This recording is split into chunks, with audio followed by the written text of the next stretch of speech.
ہمارے پاس بحیثیت مسلمان دو صورتیں تھیں۔ ایک صورت یہ تھی کہ ہم لوگوں کو دنیاوی فائدے پہنچاتے، دنیاوی فائدے بھی پہنچاتے، وہ کام کرتے جس سے انسانیت کے لیے دنیا کے اندر زندگی گزارنا آسان ہوتی، راحتیں ان کے لیے پیدا کرتے، خدمت خلق کرتے، رفاہی کام کرتے، انسانوں کو فائدہ پہنچانے والی چیزیں ایجاد کرتے، انسانوں کی زندگیاں آسان اور سہل بنانے کی کوشش کرتے۔ اس میدان میں تو بحیثیت امت ہم نے کچھ بھی نہیں کیا۔ چھوٹی سے چھوٹی چیز کے اندر ہم اغیار کے محتاج ہیں۔ دوسرا فائدہ ہمارا یہ ہو سکتا تھا کہ اگر ان مادی اور دنیاوی چیزوں کے اندر ہم غیر مسلموں سے آگے نہیں نکل سکے تھے تو ہماری زندگیاں کچھ آخرت کے اعتبار سے بڑی مثالی اور نمونے کی ہوتی۔ ہمارا اللہ جل شانہ کے اوپر اعتماد اور توکل، ہمارے اندر اللہ تعالیٰ کے اوپر ایک خاص قسم کا ایمان جو دیکھنے والے کو نظر آئے کہ یہ خدا پرست ہے، یہ خواہش پرست نہیں ہے، یہ خدا پرست ہے۔ اس کے نزدیک قرآن نے کہا ہے کہ انسانوں کی دو تقسیمیں کی ہیں۔ افرأیت من اتخذ الہہ ہواہ، قرآن پوچھتا ہے، اللہ پوچھتے ہیں تم نے ان لوگوں کو دیکھا ہے؟ کیا نہیں دیکھا ان لوگوں کو جنہوں نے اپنی خواہشات کو اپنا خدا بنا رکھا ہے؟ یعنی خواہش کی مانتے ہیں، جو ان کے دل میں خواہش پیدا ہوتی ہے اس کو پورا کرنے کے لیے مچل جاتے ہیں اور کر کے چھوڑتے ہیں، ہر قسم کے حلال اور حرام کے پیمانوں سے بے نیاز ہو کر۔ دل میں جس چیز کو کھانے کا دل چاہا اس کو کھایا، حلال اور حرام دیکھے بغیر، جس چیز کو کرنے کا دل چاہا اس کو کیا، اپنے کان، ہاتھ، ناک، آنکھیں، اپنی سوچ فکر ہر طریقے سے استعمال کی جیسے اس کے دل اور اس کے نفس نے چاہا یا جیسے شیطان نے سجایا۔ تو اس کو کہتے ہیں خواہش پرست انسان دنیا کے اندر۔ خدا پرست وہ ہوتا ہے جس نے اپنے نفس کو اور اپنی خواہشات کو لگام ڈالی ہوئی ہوتی ہے اور کسی ایسی خواہش کی جانب وہ عمل نہیں کرتا اس کے اوپر جس کے بارے میں اس کو پتا ہو کہ اللہ جل شانہ نے مجھے اس سے روکا ہے۔ تو یا تو ہم نے دنیا کے اندر یہ پیمانے کھڑے کیے ہوتے کہ دنیا ہمیں دیکھ کر کہتی کہ یہ لوگ سائنس اور ٹیکنالوجی کے اندر تو آگے نہیں جا سکے،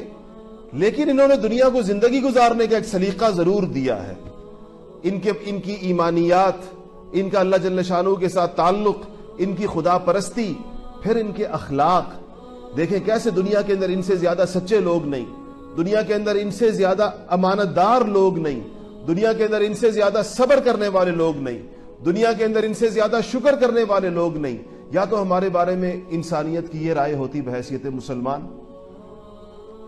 اگر ایسا بھی ہوتا تو بھی شاید ہم کوئی اللہ تعالیٰ کے نزدیک استحقاق پیدا کر لیتے اس دنیا کے اندر عزت کی زندگی گزارنے کا، کہ ہم کہتے ہیں یہ استحقاق اس کے اندر دوسری قوموں سے ہم آگے ہیں، ہم سے زیادہ سچا روئے زمین پر کوئی نہیں، ہم سے زیادہ امانت دار کوئی نہیں،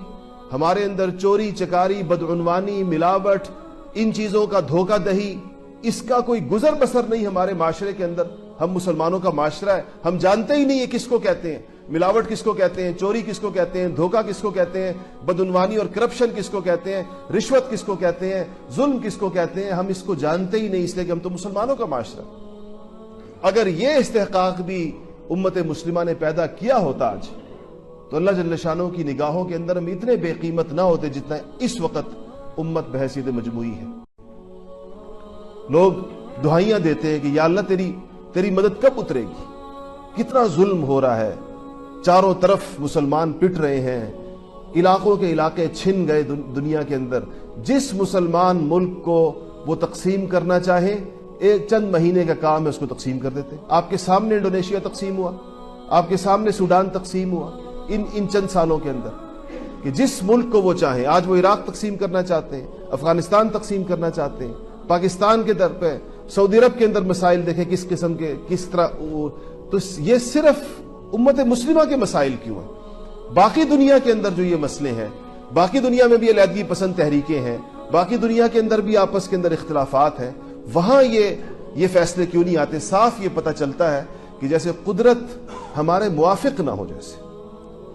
خدائی مدد ہمیں اپنے ساتھ نظر نہیں آتی، تو خدائی مدد لینے کا طریقہ یہ نہیں ہو سکتا کہ ہم جھولیاں اٹھا کے بد دعائیں دیں صرف کہ یا اللہ تو ان کے اسلحے کے اندر کیڑے پڑ جائیں،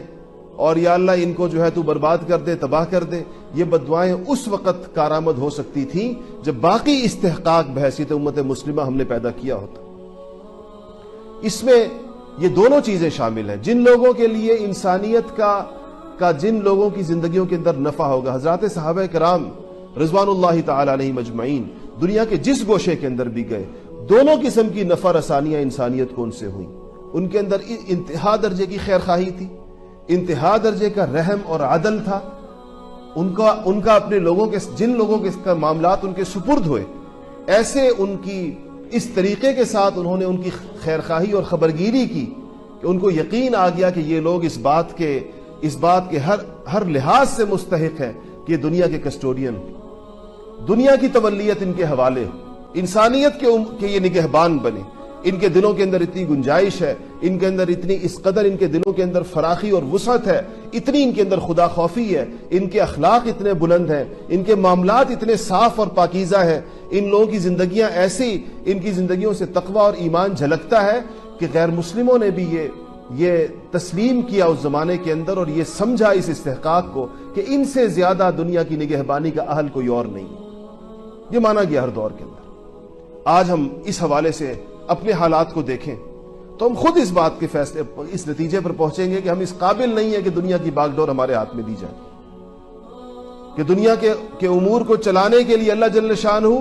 ہمارے حوالے معاملات کو کر دے کہ تم لوگ اس تربیت سے گزر چکے ہو اور تم اس تعلیم سے گزر چکے ہو جس کے بعد دنیا کی باغ ڈور اور انتظام اور انصرام تمہارے حوالے کیا جا سکتا۔